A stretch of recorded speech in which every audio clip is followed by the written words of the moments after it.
Hello students. Now we are going to study about digestive system in detail, but before that we need to have an introduction that what would be the scope of our topic, that what all we are going to study in the human nutrition.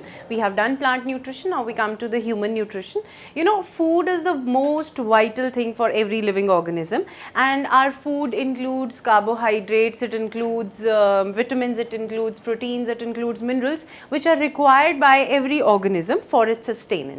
Now what happens is that when you take the food inside in its original form, it has to be broken down into the biomacromolecules, and those biomacromolecules cannot be taken up directly by the body, and for that purpose there is a process known as digestion. And as you know that humans are the most advanced organisms, they have proper system level of organization, so there is a well defined digestive system in case of human beings which is dedicated to the digestion of these molecules or these nutrients which are taken inside by the body. So what we are going to study in human digestive system is that it is divided into two parts, first being the alimentary canal, that is our alimentary canal, the gut as we call it in the simplest terms, from the beginning known as mouth till the end known as anus. This is what we study in alimentary canal, and there are few glands which are associated with the alimentary canal, like for instance you say liver is a gland, pancreas is a gland. These glands we have to study. Apart from that, the glands of the mouth which are known as salivary glands, all these glands, they help in the process of digestion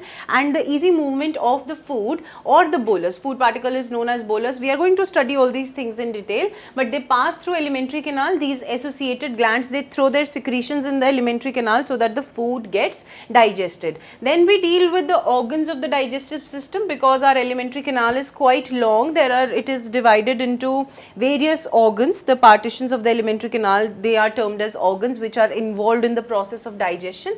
And dealing with the scope of the chapter, first of all you need to know that what are the nutrients that we take in. We take carbohydrates, fats and proteins which are very vital for survival. Apart from that, for a better and healthy life, we need to take vitamins and minerals as well. So what is the energy output of various macromolecules like proteins, fats and carbohydrates? That is known as calorific value. In terms of calorific value, we are going to see that which macromolecule is providing how much energy. After that, we see the digestive processes which are involved in the process of digestion. First one being ingestion, where we take inside the food bolus is taken inside, then it is digested with the agency of few digestive enzymes which are responsible for breakdown of the food into smaller particles and hence smaller biomacromolecules which can be taken up by the body. That process of taking up by the body is known as absorption. That its usage further, the absorbed particles, its usage in the body and take up into the blood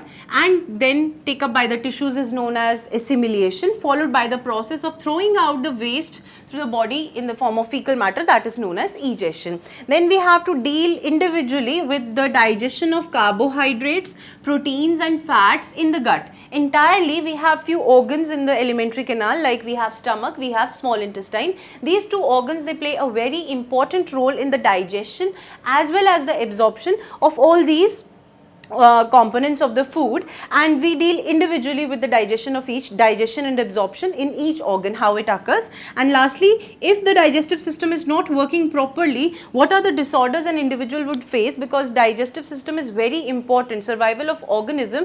You might have heard that we say that all the diseases whichever are starting, they start from the digestive system. So basically we would deal with the digestive system and the disorders which are associated with the system. This would be the scope of the chapter. Thank you.